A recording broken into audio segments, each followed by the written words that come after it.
Muy buenos días, les saludo con cariño en este día especial, tan significativo para nosotros como cristianos, como hijos e hijas del Señor. La verdad que es una profunda bendición poder compartirles esta palabra esta mañana.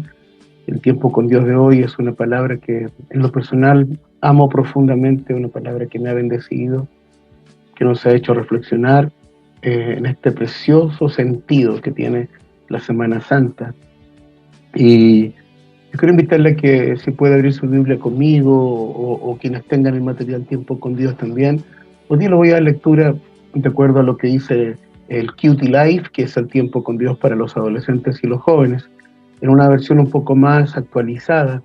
El pasaje de Mateo 27, del verso 45 al 56.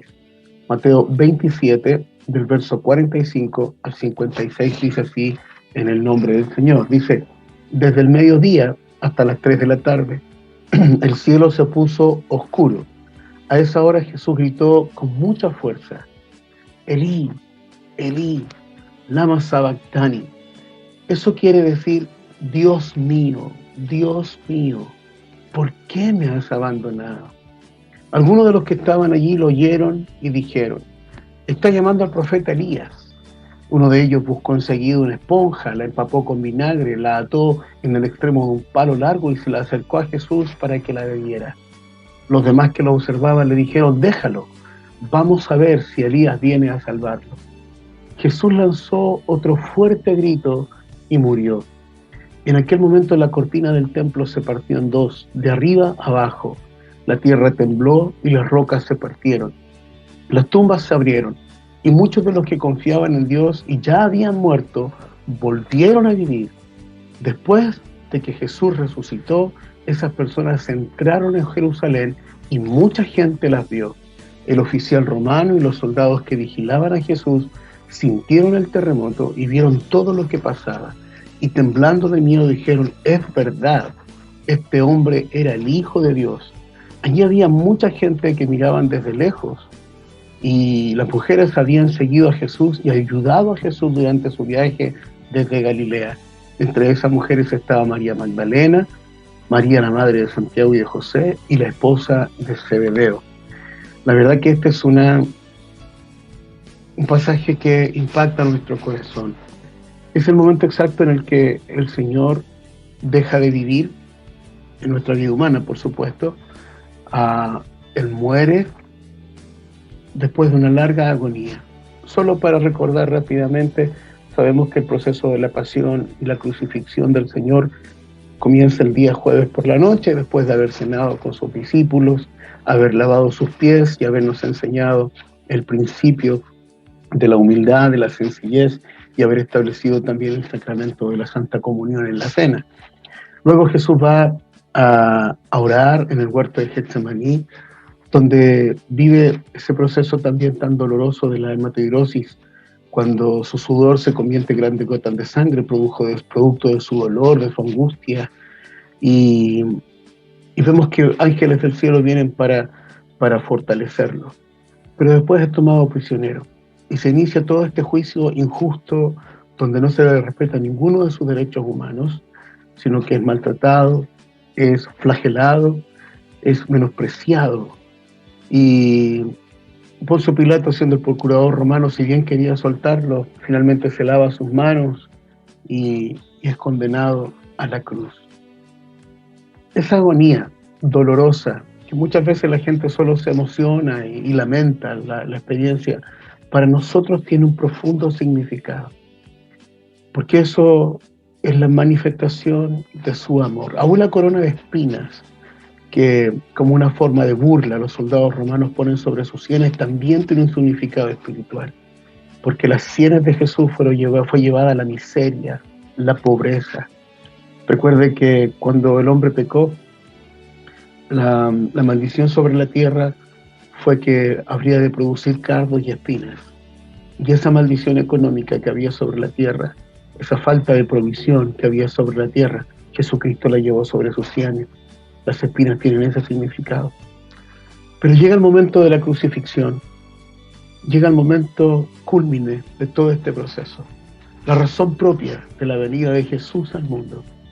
Y cuando al ser crucificado y los clavos traspasan sus manos, los clavos traspasan sus pies, y esa sangre que brota de su cuerpo, que para nosotros es esa sangre bendita que lava y purifica nuestros corazones y que nos limpia de todo pecado.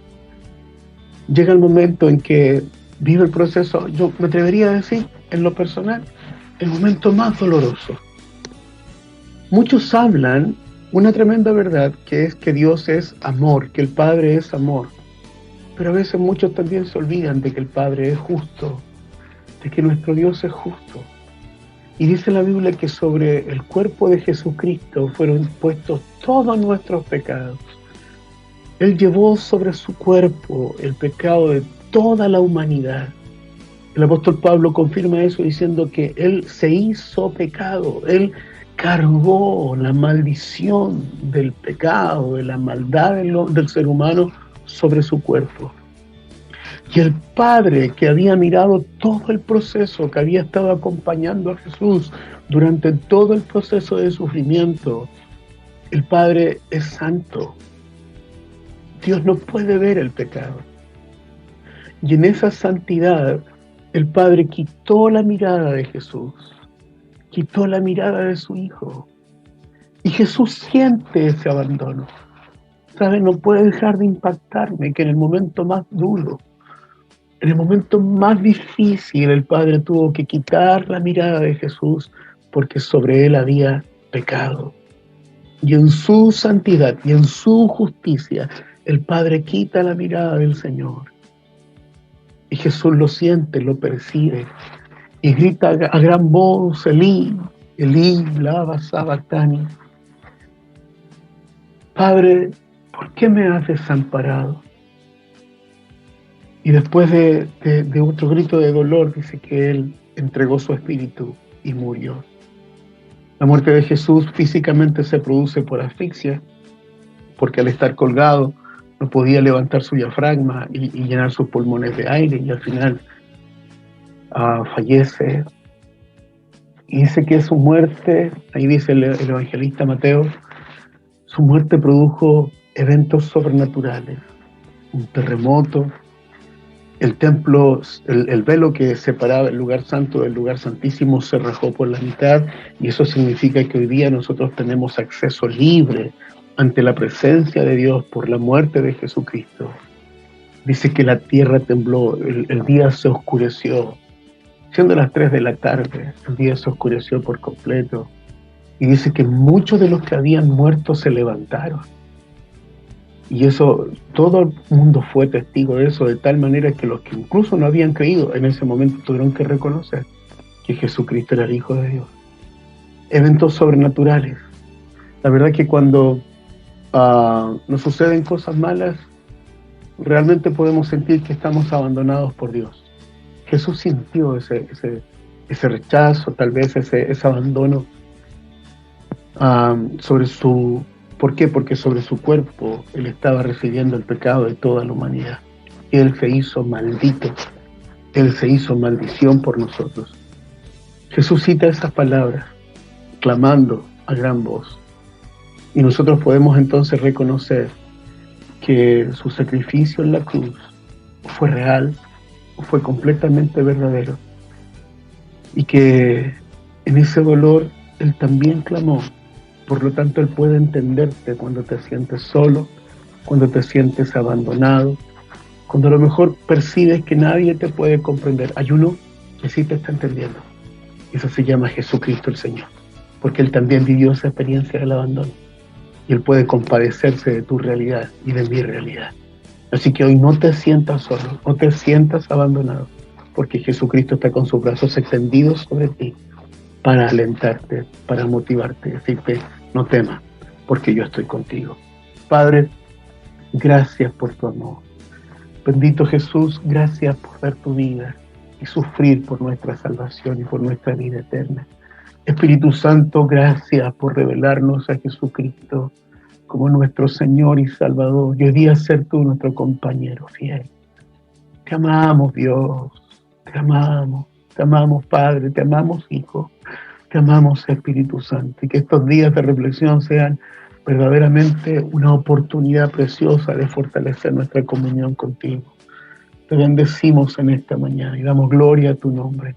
Gracias por tu fidelidad, gracias por tu inmenso amor, por Jesús, nuestro único y suficiente Salvador, y juntos decimos amén, amén y amén. Dios les bendiga mucho. Recuerde que estamos con las actividades de fin de semana santo, y hoy día recordamos su muerte y bendecimos al Señor por el triunfo de la cruz. Así que no se pierda ninguna de estas instancias que son para fortalecer nuestra fe. Les amamos, un fuerte abrazo, Dios les bendiga mucho.